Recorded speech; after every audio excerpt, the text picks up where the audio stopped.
Pretty good. Surviving. Yeah, now that we're playing, yeah. So we'll see what happens. So when we last left you guys, Tarek basically up and up just committed a homicide. Yep. Just flat out. Like a boss. He didn't even stop. He just, okay. And like, whoa. It shocked us. It shocked me. I know it shocked Katra very much so. At least it shocked Kim very much. Yeah. I wasn't prepared for you to do that. That was... But it did get you some information, some reputation with Darga and stuff like that. And I think when we last left, we just literally left off with that particular situation. So we're going to check in with everybody. We're not going to come back to you, Tarek, for a second. We're actually going to start with Uvnik and move around and come to you. So Uvnik, you just saw this ally of yours who you kind of know, but it's not like 100%, best friends, buddies, forever kind of thing. Up and up murder this Elwyn. Yeah, Ubinks was perusing the food at the time, so when he just saw that go on, it kind of reminded him of some bad situations back home on the frontier as a little tribe, and first thing he does is reach for an unoccupied cup and just downs it, and then continues perusing.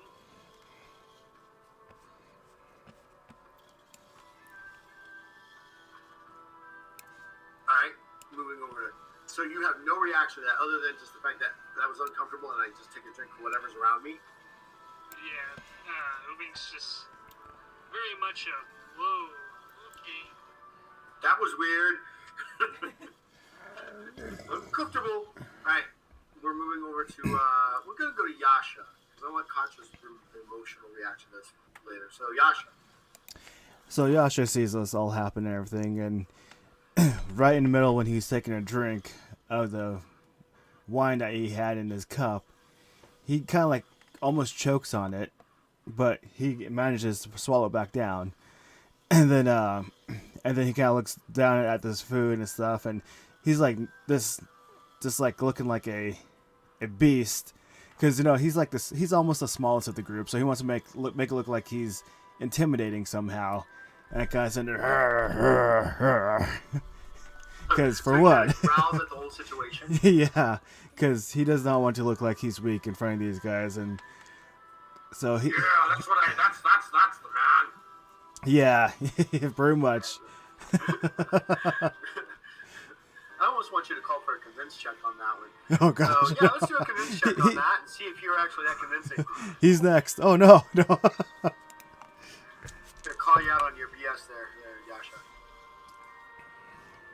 All right.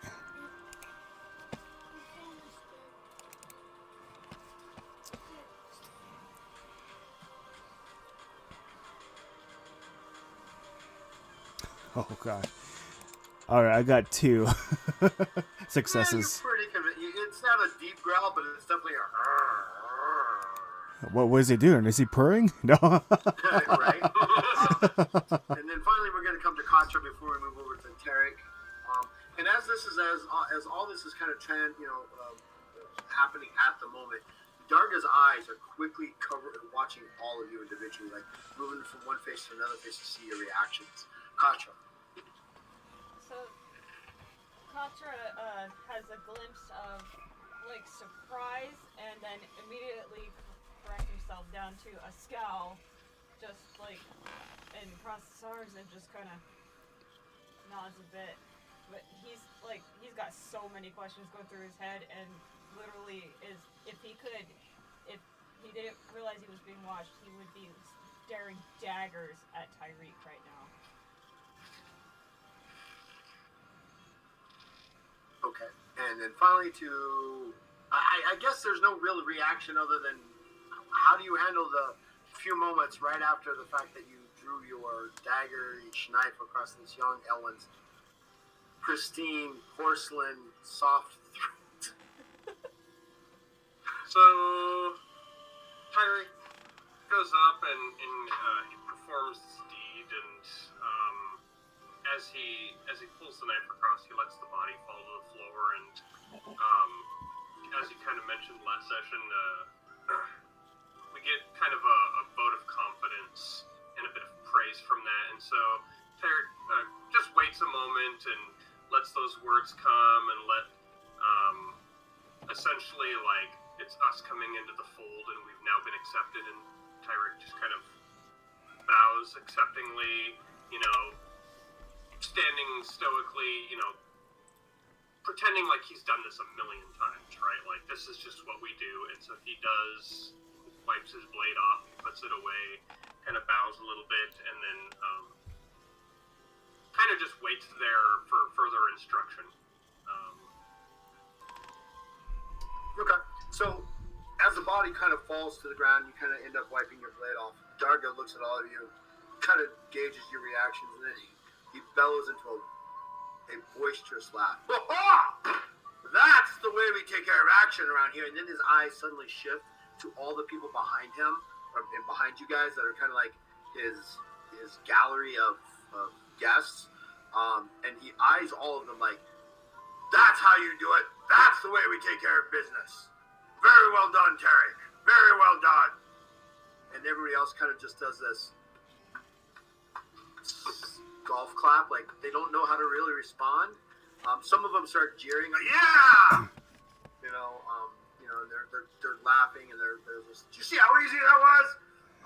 And they kind of, some of them are very aghast by the fact that it just happened so easily and so quickly. Some are like cheering. These are like the true degenerates of his gallery, right? They're like, yeah! I wish you would have pulled the knife a little slower, in those kind of things. So it gets a little weird and stuff like that. And then Darga calls and says, remove him.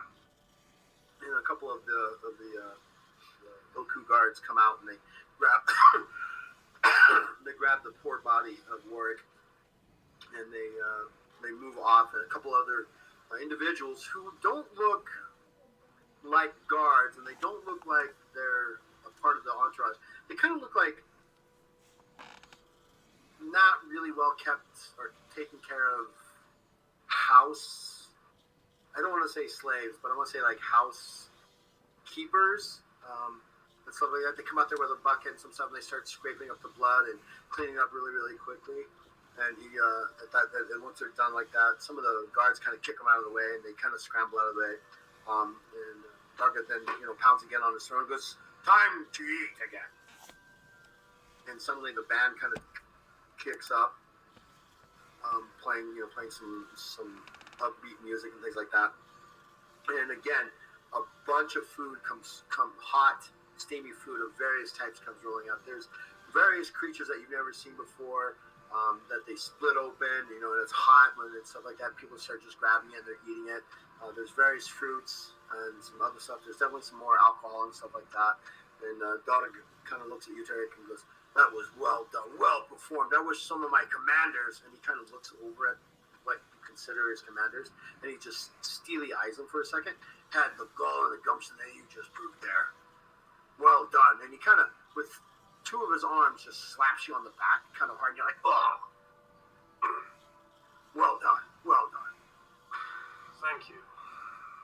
Surprised to say that about some of your commanders. I assumed with a ship as tight as yours that you wouldn't have an issue keeping these others in line.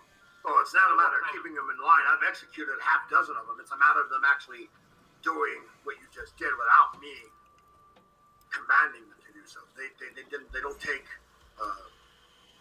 any initiative.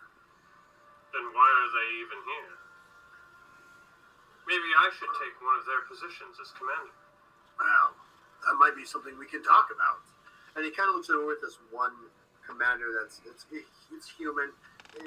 He just looks at it, and they look at each other. The human's eyes just get kind of big, and he kind of tries to move, move into the shadows of the crowd next to him, as he just kind of like, "Don't look at me, don't look at me, don't look at me." Maybe that's something we can talk about in the next few coming days. Yes, we should weed out all of the weakness. So, with the festivities still kind of going on, what do you guys do over the next couple of hours? Yasha. Yasha's just gonna kind of sit there and drink and keep like eating, but kind of like slowly, like scanning the area a little bit more and everything. You know, with what's been done and what's been said, and kind of like try not to make him like too much of a target, small target, I guess, when you kind of put Yasha out there. But he's definitely gonna be on, kind of like on his wits, where he's get prepared for anything. Okay, but what are you doing over the next couple of hours?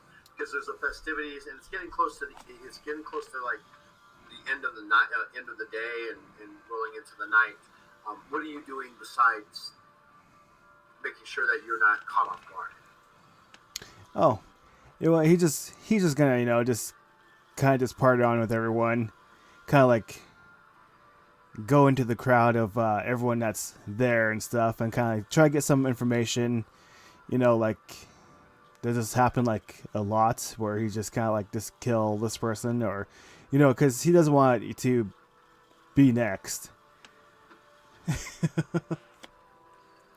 He wants to be in good graces for some of the conversation that you're listening to and you're involved with kind of says that Darga doesn't like traitors, especially ones that bring people that Darga doesn't know or is invited to his region. Obviously, that's the reason why poor Warwick was separated from the organization. And they just kind of whisper about, who's going to be next, and what about they talk about like one or two specific commanders and things like that. But then they kind of move off and kind of leave you kind of like almost by yourself as the groups move around. Katja. Yes. So Katra is sticking close to Tyreek. Muted. Thank you. You're welcome.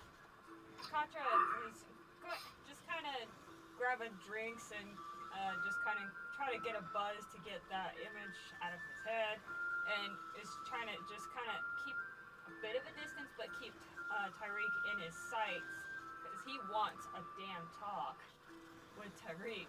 Like, what the fuck? And just kind of glancing every now and then over at him, and just tries to play a couple jokes with some of the other degenerates, and just stuff like that. And, well, So you awkwardly try to blend in with people that basically insult your way of thinking. Yep. Sounds like a good time. Great time. Great time. You inherently laugh at jokes that that are inappropriate because you're like, that was just so wrong. I don't know what else to do. So I'm just gonna laugh because that's just, oh god, that's just horrible. And then drink real quick, and then move off to another group. Yep. All right, Uvnik. There are, just to let you know, there are a large number of Rakas guards here, and they all are kind of giving you the side glance, side eye, like, what are you doing with that kind of thing? But they're not going to say anything to you, right? They're giving you that side eye, and as you kind of approach one of them, they just kind of, and they kind of move off to a side, trying to avoid you as much as possible. Seeing all these Rakas guards, Uvink's a little nervous himself. He's gonna squish his bandana down a little farther on his head. I'm thinking Uvink's drinking plenty, and he's just trying to pull off some meager tricks, like flipping bottles and stuff. Trying to make yourself look less suspicious or more suspicious? Less suspicious in the idea that, he's just drunk. So are you trying to like flip, like juggle these bottles? Alright. And do you have acrobatics as a skill? Acrobatics. I do not. Let's go ahead and have you make an agility check, TSO 5. If you were successful, for every success beyond 5 you get, you're juggling at least an additional bottle beyond the first 3 that you're doing. up to a maximum of, let's say, 8 bottles. If you fail, I had 4 bottles then. okay, very good. If you fail, they come shouting down around your feet, and everybody stops, points, and laughs. But you're juggling these things very well. What do you plan to do for the next couple of hours? I think I will try to talk to like just some random individuals, see what they know. Like how tight of a ship does Darga run? Like maybe try to make it seem like small talk. Alright. You get the feeling that Darga is a new and upcoming crime boss for this region of this particular Solachis. He's attempting to assert power that he may or may not actually have. And some of his commanders are there mostly because they're either afraid of him or he's threatening something about them, or that he's got some sort of blackmail about them. Other than that, it's just common talk, right? About Darga and and this visitor that's supposed to be coming and all this other stuff and things like that. Contra, what are you doing for the next couple of hours after that? You waiting for a time to catch Tarek alone? Yep. Is that right? Okay, Yeah. good. So the night continues to go on. You kind of see Yasha kind of awkwardly making his way, trying to get into groups, and the groups kind of like moving away from him, like and then you see Uvnik over there trying his best to not be a buffoon, but acting the buffoon for all intents and purposes. At some point, someone attempts to. You can kind of see a group kind of behind him, kind of laughing and stuff like that, and one of them kind of pushes Uvnik to try to catch it, and he just keeps going with the bottles like, okay, I got it. What you haven't seen lately is Nakan. Nakan seems to have disappeared into the crowds. It hasn't been seen since the moment you did the deed. Natari did the deed. It's getting a little bit later into the night, and Dara kind of gets up from his post, and he and his advisor kind of begin to make their way into another. They leave the main central area, and they kind of make their way into another room that's off to the side, goes down a hallway and into another room like that. And as soon as they get up and they move, these 4 Kosh guards, kind of who are dressed fairly well, armor-wise, kind of take a position, 2 on each side of the corridor and stuff like that, and he disappears back behind there. A couple, as it continues to get later, more of the guests begin to fade off, and they go off into their different rooms. All you can assume is an assistant or perhaps a lowly individual kind of comes up to you guys and kind of says, Darga has told me to make sure you get to your rooms correctly. Follow me. Alright. And this individual is, it's about the size of about the size of Nakan. It's definitely amphibian in shape. It kind of walks with a flip-flop of its feet that are very loose. It's flip-flopping. And they take you down this one hallway, down another hallway, and you end up with these 5 rooms that are right next to each other. Of course, Nakan doesn't seem to be there, but there's these 5 rooms there. And he goes, these are your rooms to stay for the next few days until the visitor arrives. Yes. Please try to remain in your rooms through the night. Those who, how do you say, disobey Darga will be treated unkindly. He bows, then kind of turns and flip-flops off. As he cries in cat. Right? Pop, pop, pop, rail, pop, pop, pop, rail.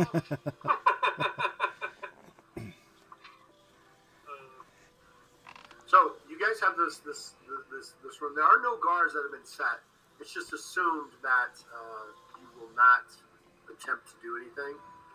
Or like that, at least that's the assumption. But there's no guards. Alright. So what do you guys want to do? Retire to my room. All right, and Let's this, pick the closest room and go. yeah, I want to say this might be a great time to go to talk to Tariq and see what the heck. Second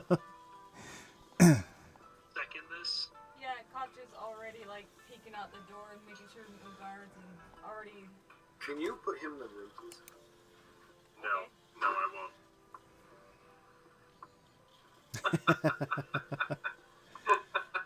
Time He's our whiner cat, right? No one can hear me saying this on the stream. He whines all the time. Poor baby. So what's Contra doing?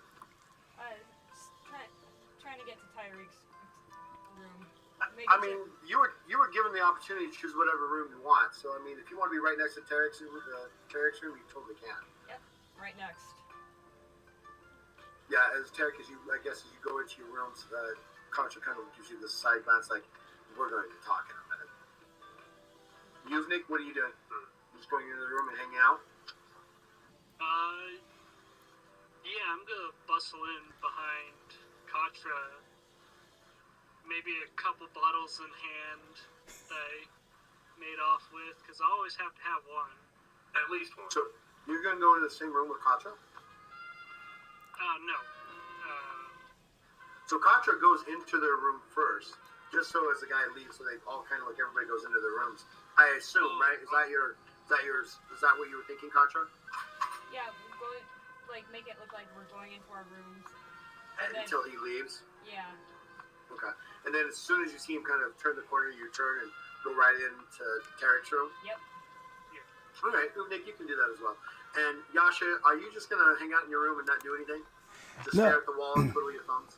No, I'm actually gonna be the let's see.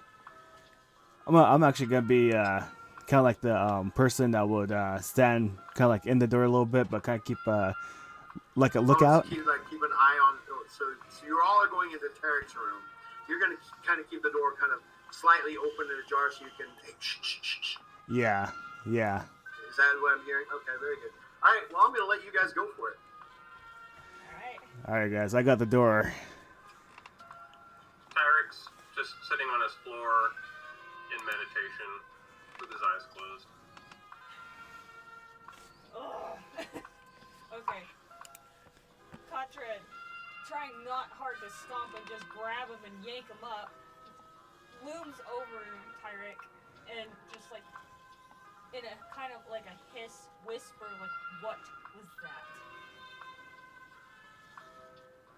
What was what? Don't play dumb. You're smarter than that. Yasha kind of like You lean. mean keeping us alive? Is that what you're talking about? We may be alive, but we could have talked about this, or at least I didn't think you would just jump to killing a person just out of nowhere. You just sacrificed a life. It's not the first time, and I doubt it'll be the last. But if you had taken stock of the situation we were in, we were completely surrounded. There was no way of fighting that way out. We could have just What did you expect to do? maybe just rough him up a bit. He still had his life. Maybe that. Death. Life. Yeah, he did kind of help us, get us in here, and he kind of just took his life just like that. I just want to make sure, if it comes to me, I'm not going down this so easy.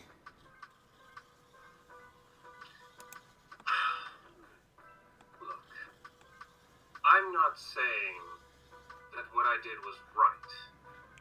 I'm not saying that what I did was just. I'm not saying that what I did was moral.